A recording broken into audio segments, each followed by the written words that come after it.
So we should pivot on. We need to talk about Super Rugby. We do. Quickly anyway. We need to be quick though, because it's been a long one again. We're getting creeping on long and late. Are we gonna? This might break the record.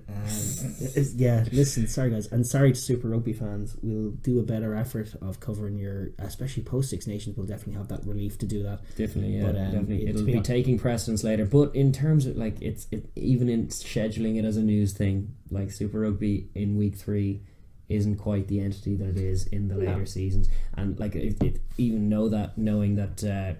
It was kind of the first time we saw a lot of the Hurricanes back and finally looking a bit like the Hurricanes team. They looked great.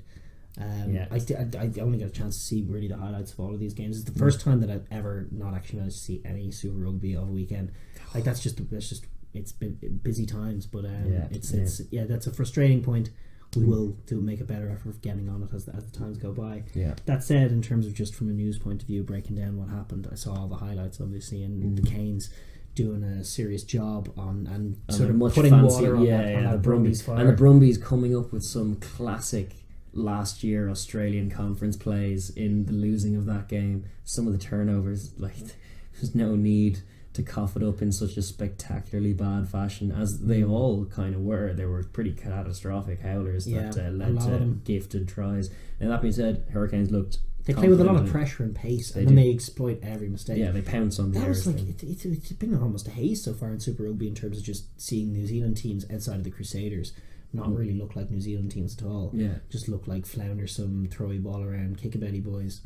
Whereas the Hurricanes properly looked like old school last few years New Zealand conference teams that are just not taking any nonsense from any Australian teams. Indeed. And they're punishing all of it. That was literally, it was a case of that, because there was a hell of a lot of nonsense in some of those plays, like the very last one, the last try in the last play where he goes to deck and then haphazardly fires it back in and it bounces off. Interplay between Pocock and I didn't see who it was, the big second row, who when he was just passed it behind him, and your man's reaction was just to bat the ball forward comically right into the path of Dane Coles, who looked so great to see him back. I just hope his head holds up. He still has that pace, and actually the second try he got in the corner was just a great play from him from start to finish, because he got the ball in a wide chance, held it up, drew the man perfectly, gave the pass, and then he hit your man hit the ruck like a man possessed, cleaned him out, but also cleaned him out in such a way that lengthened the ruck, and Piranara recognised that, went back that way, and that was where the try was. Pocock for a fool there as well. He did. You can see, you have a great little highlight clip of Pocock's head just turning away, and actually doesn't get eyes on TJ until he's way back there. Yeah. Absolutely done. And TJ, by the way, looking sharp. Assist man, looking great. Yeah. All black credentials all over that boy. Very, very good player. Really, really very good player. Yeah. No, the Hurricanes looking scary. Actually firing warning shots. I'm gonna in response to Unbiased Rugby, hello, because we know you've been watching Super Rugby as well, and we did mean to reply to you. We don't know in terms of who's going. The question put to who's going to make the playoffs. Crusaders and Hurricanes. Crusaders and Hurricanes are pretty much my first two names from the list. Well, you're starting the South African conference is a whole other kettle of worms. Well, this is my dream. Is I can't shirk the fact that it's going to be Crusaders and Hurricanes. Yes. And then I'd like it to be the Bulls and the Jags.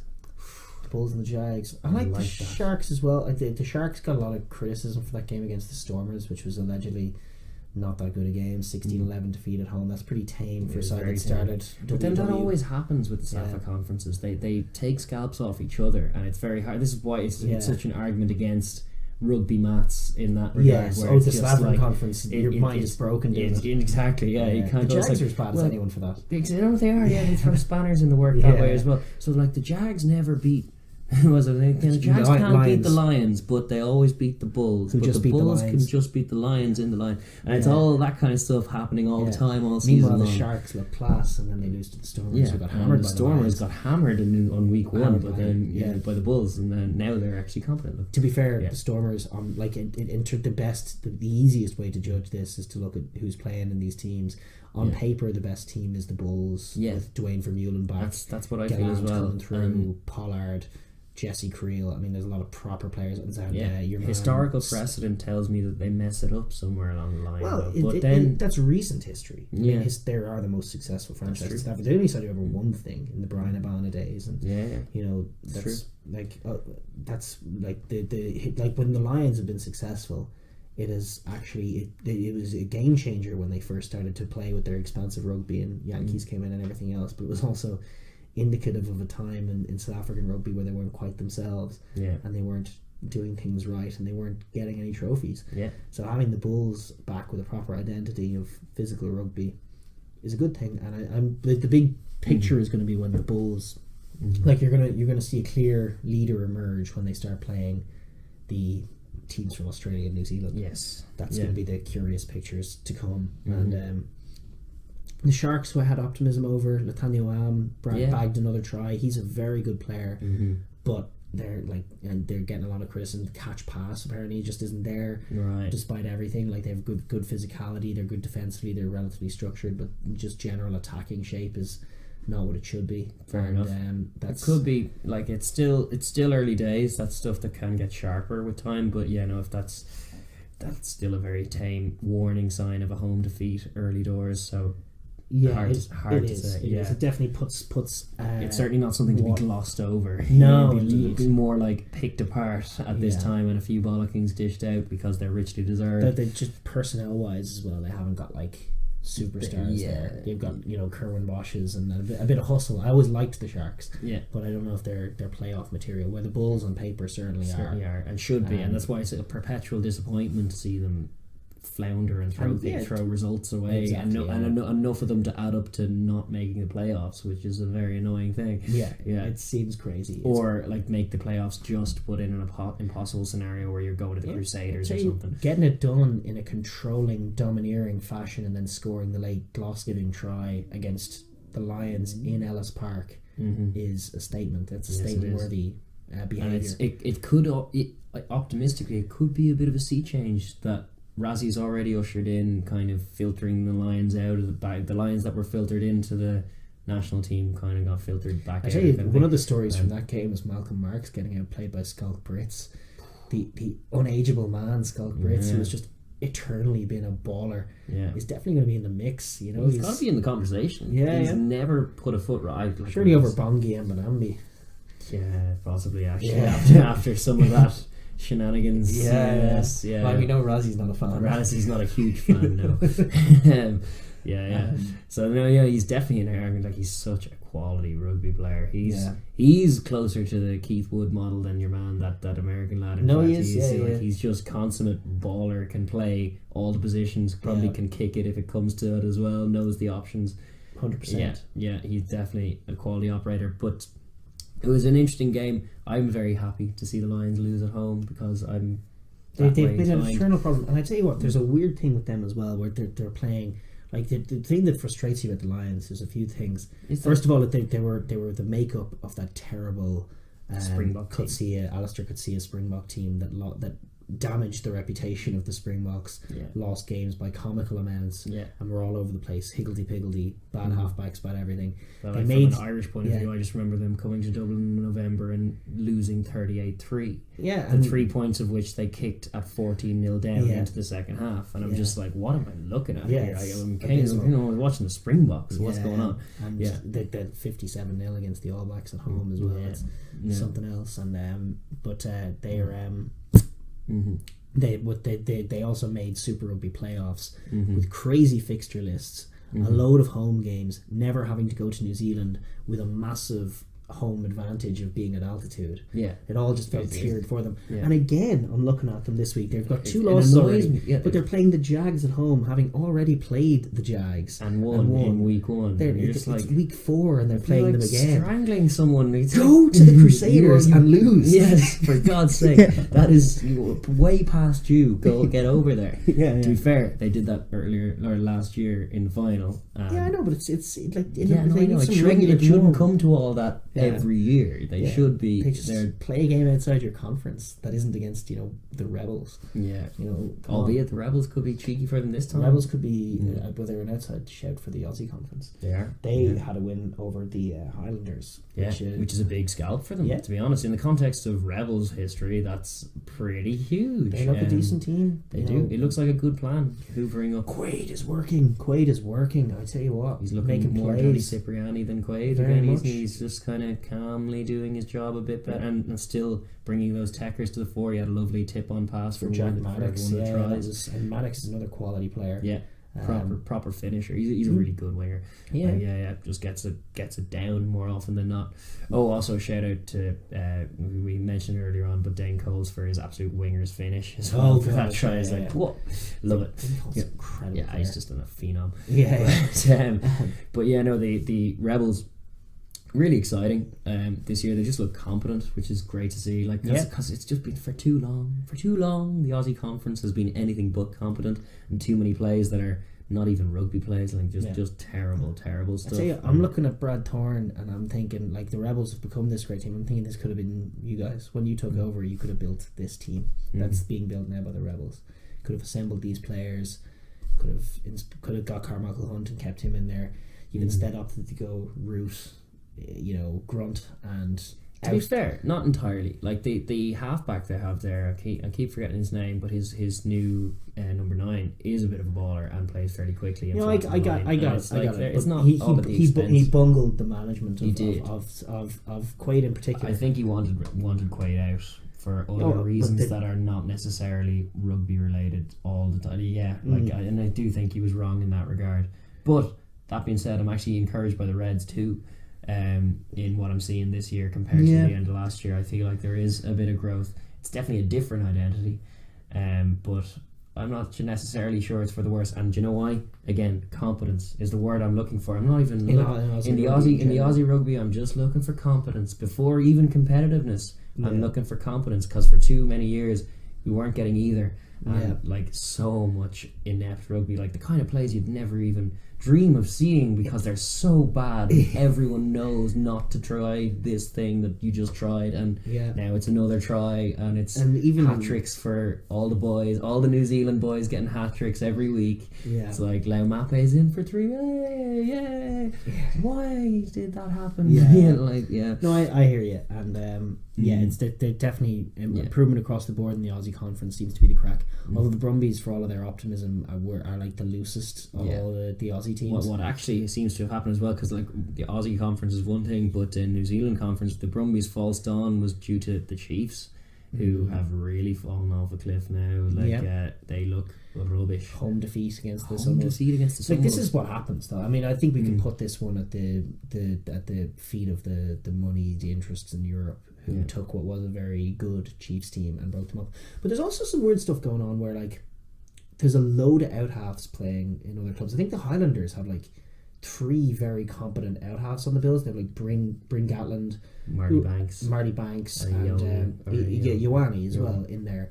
And that's 3 very competent Super Rugby level 10s. And Bryn Gatland's errors at the weekend notwithstanding. Didn't go too well. And what the Chiefs have is DMAC out of position.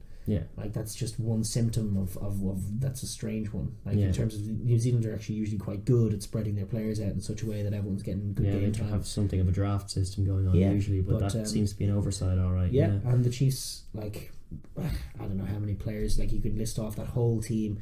Obviously Leonard Brown wasn't playing at the weekend. He's one survivor, D-Mac's another. But Carvalho, Cruden's in Montpellier. Where's Carvalho? He's La Rochelle. La Rochelle, James Lowe's here. James Lowe's in Leinster. Dave Rennie is in Glasgow. Your man Keane was in Connacht. The assistant to Dave Rennie was in Connacht and he was gone. Liam Messam is travelling the world. I think he's in La Rochelle as well. He was last year. I don't know if he still is. Maybe not. But the list goes on. The list is Dominic Bird. He's in France now as well. He's in France now as well. Michael Leach obviously gone. Sam Kane is still there, but he's not around at the moment. Brody's still there. Still there. Japan are hounding him to come after the World Cup. So I mean, it's just the whole team has fallen apart. That great Chiefs team that put it up to the Satyrs a couple of years ago played a beautiful beautiful brand, and it seems to be all in the past now. It's all it is, yeah. It's all young guys who are deers in headlights. And the Sunwolves, to be fair, with Tony Brown, very smart guy in charge. Yeah. That's like... competent. They have a few processes. They've done some work in the off-season and they're executing. Caught in the opening day by the Sharks. Caught by some good play from the Sharks, but... there were some positives last week, and there are more now, obviously, after an away victory. Like the biggest win of their franchise history. Oh, yeah. I'm certain of that. Saying that. Massive win in New Zealand. And never looked in doubt. Never at all. No, they were better from start to finish. They were maintained the lead the whole way through. Yeah. Chiefs not laying a glove. So it's all set up now for very interesting times, perhaps in all conferences. But that said, the Kiwi conference, even though the Highlanders are still up there at the moment, it looks to my mind very like the Hurricanes and the Sailors are going to pull away very quickly. Right. Yeah. And be the top two. In I that can imagine so. Yeah. They look standard wise, just looking at them on the pitch. Yeah, they look that level above, closer to international than the rest of all of the tournament. Yep. With the exception of maybe the Bulls, if the Bulls can get going. Well, I think hopefully the Jags, if the Jags can get going. Well, but I don't believe it. I don't know if I do either. The Bulls are still not the Springboks. No. They're good, but I think it's probably, it looks like Crusaders to be the winners again, and perennial pretenders, their Hurricanes to be nipping at their heels. Yeah, and driving the standard. That said, when Bodie comes back, the Hurricanes are going to go up another level again. That's exactly right. We still haven't seen it. That's why I was reserved. That's why it was so tough to say after 2 weeks or 3 weeks of Super Rugby action who's going to be in the finals. It's very kind of up in the air, with the exception of just saying the Crusaders. And the unfortunate reality that the Blues will probably not be there. Yeah. The Blues, our little video from the other week. The Blues will be scrapping it up with the Chiefs though now, in terms of not being propping up the ball. I'd back them to do this Chiefs team, to be honest with you, to beat them, but our little video... Are the Blues back? Are the Blues back? As aged like milk in the sun? Indeed, The answer is yes. They're back and doing the same things as ever. Yeah. Losing games. The Sean Fitzpatrick era is long gone. It really is. But they're. I mean, a tough loss. It was always a tough game. That first game against the Sailors, they lost. Who was it they played in round two? They lost to. Who were they at? They were. The Sharks away in South Africa, which is tough, and then away to Argentina, and it's like starting with that game against the Sailors at home with a very big crowd in Eden Park and playing so well, and that fans would have left the stadium that day feeling optimistic, and the next time their team are home, the season is gone. They're 0-3 in the Kiwi conference. That's a death sentence. Yes, it is. Pretty much. It's a tough one for them, but like that said, they couldn't go and get the W, which is what you got to do. You can't complain when you lose the game. No. Tight scoreline over there. They, like as always is the case with the Blues, they have some good plays, but that little exit play of Panic, that kick straight to the path of Moyano. Oh dear, Moyano just going, just couldn't even believe his luck, because it was a horrendous kick. Those are the kind of plays that just break your heart. The winning teams don't do. It doesn't even occur to them to do that. The Blues do, because they're just so panicked and they're just not used to being there. And it's another frustrating one. There's a lot more positive about them. They can still play some good footy, and I suspect they will get the better of the Chiefs. It was a tough one for them for sure. Would you want to just run through the games that are coming up this weekend? The big games of round 4 this week. We open on Friday morning, Friday evening if you're down there south. The Hurricanes against the Highlanders at home. Traditionally a spicy enough game. The Highlanders be doing well to stay in this one. I think so. The Highlanders are looking very stuttery at the moment. They're not very gelled at all. They don't even know who their 10 is. Nothing's cohesive about what they're doing. The Hurricanes are kind of timing their season pretty nicely. It feels like they're actually kind of motoring along, bringing people back at a very natural kind of progression while maintaining a good system, being lethal off counter-attack as well. So any kind of early season coughing up of ball can be easily exploited and turned into points, especially at home. So Looking forward to a Hurricanes win. That's it. I just stadium. Where was that stadium? Forsyth Bar, is that what? No, Forsyth Bar is the Highlanders' home ground. They went out to the name escapes me at the moment. They went out to a town just a good bit north of Wellington in the North Island, and they it was a brilliant stadium. Brilliant for that Hurricanes game last week. It was a brilliant stadium, and just a refreshing contrast to the misery that is the Cake Tin. And do it more often, Hurricanes. Wellington be damned. No, you're right. I don't like the Cake Tin as a stadium either. And like in terms of Super Rugby as well, it always just annoys me to see like those empty yellow chairs. It's like less so in the New Zealand conference that I'm guilty of. Just that, like Forsyth Bar is great. The Crusaders venue is great. Chiefs always have a good crowd, and Eden Park has its issues as well. But it's a good stadium, but they don't fill it. It was great on the opening weekend, but by far the Cake Tin is the worst. It's also the ground where the All Blacks tend to lose if they do lose at home. Cake Tin, it's a problematic. There's like nothing good about that stadium. Wales beat Ireland there, and when the World Cup was over there as well. Cake Tin, bad stadium, and bold stadium. But it's also the concept is better. Do a smaller stadium and fill it. Don't do a big stadium where a decent crowd is lost in it. That's something the South African Conference needs to change more so than anything. If the colour of Super Rugby is to change, and if that picture on my TV of a Saturday morning is to change, it has to start with the Saffas moving out of the massive stadiums into nice sized stadiums where you can get a 10,000 crowd and it feels loud and good and full. And geez, then you'd actually understand the benefit that an atmosphere can give to a team. Indeed, but then you'd have to sit next to people, and they don't seem to do that. No, they don't. Because that's another thing I don't understand. Like when Edinburgh on this side of the equator play a lot of their games in Murrayfield now and have done for years, and very often those games are attended in a comparable manner, very poorly compared to the massive capacity of the stadium. So you get maybe 5,000 people in, and they're dotted around, but like not dotted in that context. Like we've been to a game like that.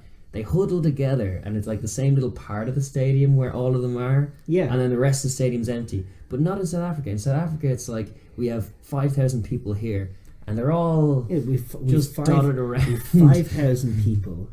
There's 50,000 in the ground.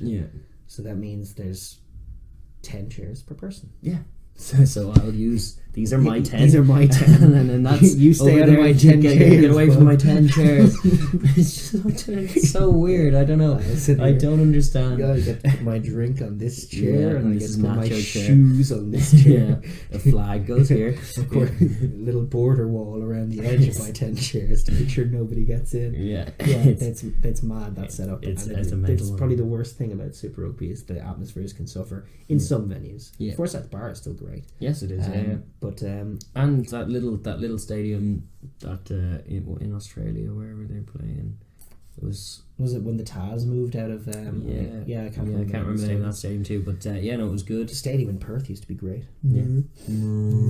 But the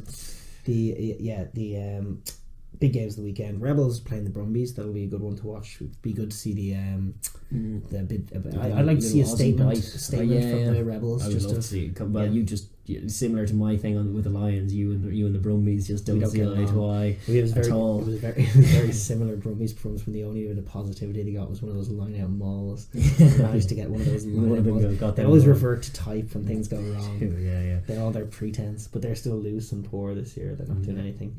Crusaders Chiefs. That's a bloodbath. That is a bloodbath in what is normally a very juicy fixture. This is actually going to be. It's going to be sad to see those Chiefs jerseys look so impotent against the ruthless Crusaders. But that's exactly what's on the cards come Saturday morning. Blues playing the Sunwolves. Sunwolves going for back-to-back wins in New Zealand, and it's on. It's absolutely on. And the Blues, come on! They need a win. You need to get off the mark. Sunwolves, it's a layup. God damn it, it's a layup. I wonder what kind of crowd they'll get in Auckland after the deflating last couple of weeks. I don't know. Anywhere near the opening day. Would it be?